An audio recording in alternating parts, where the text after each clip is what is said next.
Movie की शुरुआत में हम वर्ल्ड वॉर का सीन देखते हैं जहां कुछ सैनिक एक आइलैंड पे होते हैं। उन्हें झाड़ियों में कुछ हलचल महसूस होता है। कमांडर अपने 2 सैनिकों को झाड़ियों में देखने भेजता है, मगर झाड़ियों में एक जाइंट स्नैक रहता है जो उन 2 सैनिकों को खा जाता है और बाकी के सैनिकों को भी मार डालता है। अब कहानी प्रेजेंट के सीन में आता है और हम लिंच को देखते हैं जो एक स्कूल में बायोलॉजी का टीचर होता है और वो बच्चों को सेलेरॉन टाइटन के बारे में बताता है जो अब तक का सबसे बड़ा नाग है, जिसकी लंबाई औसतन 15 मीटर है, जो एक मगरमच्छ को आसानी से निगल सकता है और ये एक शांत जगह पे पाए जाते हैं। इसके बारे में ज्यादा जानने के लिए वो उसके द्वारा लिखी हुई बुक पढ़ने बोलता है, जो कि लिंच के पढ़ाने का तरीका थोड़ा अलग होता है, जिससे बच्चे डर जाते हैं और लिंच को नौकरी से हाथ धोना पड़ता है। लिंच अपने घर आता है जहाँ उसकी बेटी बी उसका इंतजार कर रही होती है। बी कैंसर के गंभीर बीमारी से जूझ रही होती है। तभी दरवाजे पे दस्तक होती है और हम ह्यूगा को देखते हैं जो क्विंटन से इंट्रोड्यूस कराता है, जो एक बहुत बड़ा बिजनेसमैन होता है। क्विंटन लिन की लिखी प्री हिस्टोरिक साइंस की बुक की तारीफ करता है और उसे चैप्टर नंबर 13 दिखाता है जिसका नाम फ्रूट ऑफ लाइफ है, जिसमें एक फूल के बारे में लिखा होता है।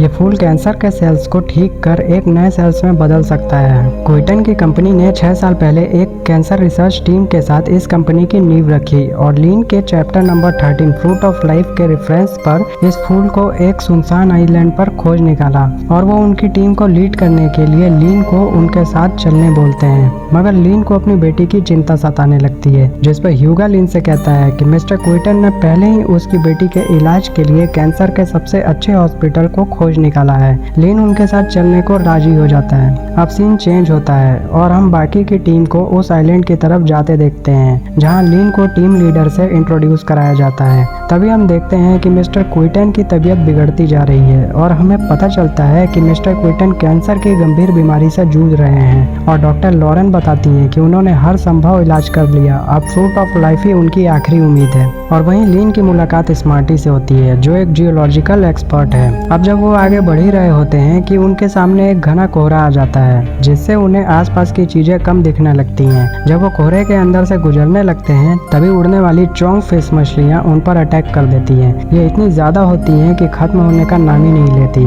सब लोग केबिन में छुप जाते हैं और पायलट तेजी से बोट को चलाकर कोहरे के बाहर निकाल लेता है, मगर तेज चलाने से इंजन गर्म होने की वजह से बोट बंद हो जाता है। मिस्टर क्विंटन को बोट का पायलट बताता है कि हाई स्पीड की वजह से इंजन गर्म हो गया है और इसे ठीक होने में 3 दिन लगेगा। सब लोग नीचे उतरकर अपनी मरहम पट्टी करते हैं। स्मार्टी मिस्टर क्विंटन को जियोलॉजिकल सर्वे से फ्रूट ऑफ लाइफ तक पहुंचने का रास्ता बताता है जो कि जंगल के बीच से होके जाता है। लिन उन्हें जंगल से जाने मना करता है क्योंकि अंदर से जाना खतरनाक हो सकता है, मगर टीम का कप्तान उन्हें अभी ही चलने को बोलता है। बोट पर कुछ लोगों को छोड़कर बाकी के सब लोग जंगल की ओर निकल जाते हैं। जब वर्कर बोट की मेंटेनेंस कर रहे होते हैं तभी हमें पानी में एक जाइंट स्नैक की परछाई दिखती है जो पानी से निकलकर एक वर्कर बूगा को खा जाता है। उसकी आवाज सुनकर दूसरा वर्कर भी वहां आता है। तभी बूगा की डेड बॉडी उसके सामने गिरती है और वो जाइंट स्नैक दूसरे वर्कर पर भी अटैक कर देता है। इधर जब जंगल में सारे लोग आराम करने के लिए रुकते हैं तो उन्हें एक एक्सप्लोसिव फल मिलता है जो पकने पर ब्लास्ट हो जाता है। लिन उस फ्रूट को धीरे से निकाल कर फेंकता है जिससे वो ब्लास्ट हो जाता है, इसलिए सारे लोग वहां से आगे जाके आराम करने का डिसाइड करते हैं। जब सब आराम कर रहे होते हैं तभी डॉक्टर लॉरेन के पास एक छोटा स्नैक गिरता है जिससे लॉरेन काफी डर जाती है। फिर एक सोल्जर उस स्नैक को पकड़ लेता है और उस स्नैक से दूसरे को डराने लगता है। वो चाकू निकालकर उसे मार डालता है। इतने में ही सारे लोग शॉक्ड हो जाते हैं क्योंकि एक जाइंट स्नैक उस सोल्जर के पीछे आकर खड़ा हो जाता है, जिसे देखकर उसकी पतलून गीली हो जाती है और वो जाइंट स्नैक उसे खा जाता है, जिसे देखकर बाकी के सोल्जर उस पर फायर करने लगते हैं, मगर उसकी बॉडी पर गन का कोई असर नहीं होता और वो चारों तरफ से सोल्जर को मारने लगता है। इसी बीच वो एक नर्स को भी मार देता है। वो स्नैक स्मार्टी के पीछे पड़ जाता है पर उसे ओसी चाकू से मार के बचा लेती है। पर अब वो स्नैक ओसी के पीछे आ जाता है और उसे मारने ही वाला होता है कि लिन उसके मुंह पर लकड़ी का टुकड़ा फंसा देता है और बाकी के सोल्जर उस पर फायर करते हैं, जिससे वो सांप वहां से चला जाता है। मगर थोड़ी ही देर में लिन को एहसास होता है कि लॉरेन यहाँ नहीं है। वो लॉरेन के पास जाता है। वो स्नैक उन्हें खाने ही वाला होता है कि टीम का कैप्टन सांप के मुंह में बॉम्ब डाल देता है, जिससे सांप वहीं मर जाता है। वहीं पे उन्हें सांप के अंडे मिलते हैं। लिन कहता है कि वो स्नैक्स अपने अंडों की रक्षा करते हैं, मगर तभी 2 सोल्जर उन अंडों पे गोली चलाकर उन्हें नष्ट कर देते हैं और आगे बढ़ जाते हैं। उनके आगे बढ़ते ही समझ आता है कि वो अंडे किसी दूसरे स्नैक के थे और अब उन लोगों ने उसे गुस्सा दिला दिया है।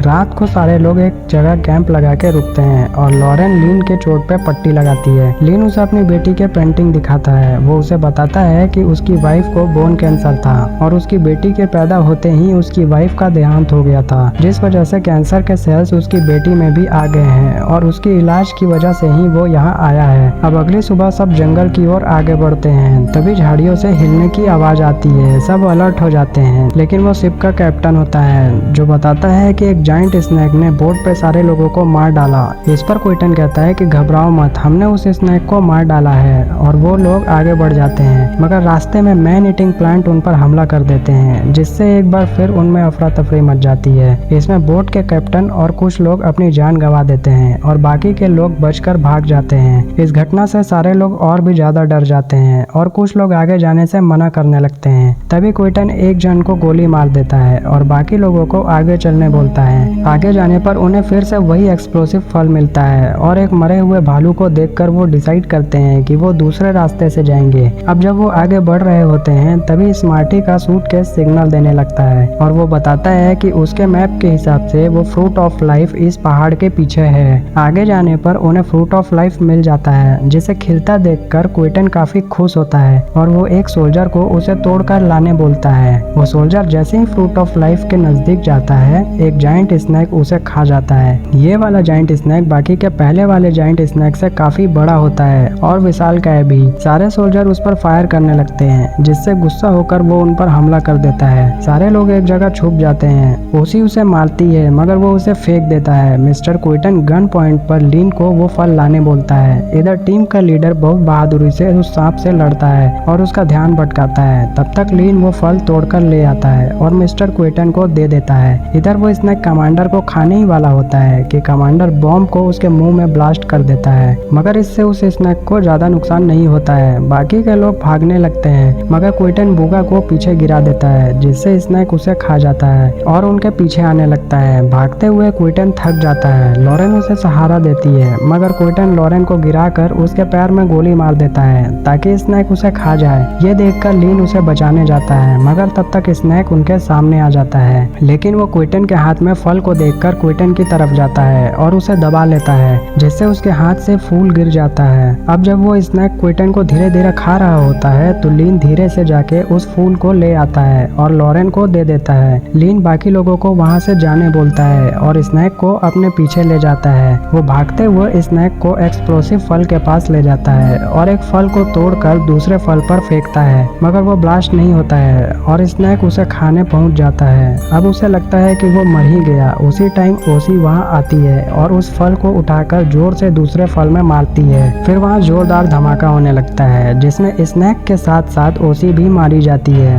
ब्लास्ट को देखकर सब रोने लगते हैं और सोचते हैं कि लीन भी मारा गया। तभी लीन वहाँ आकर उन्हें सरप्राइज कर देता है। उसे देखकर सारे लोग काफी खुश होते हैं और वो लोग इस आइलैंड को छोड़कर निकल जाते हैं। इसी के साथ ये मूवी खत्म हो जाती है।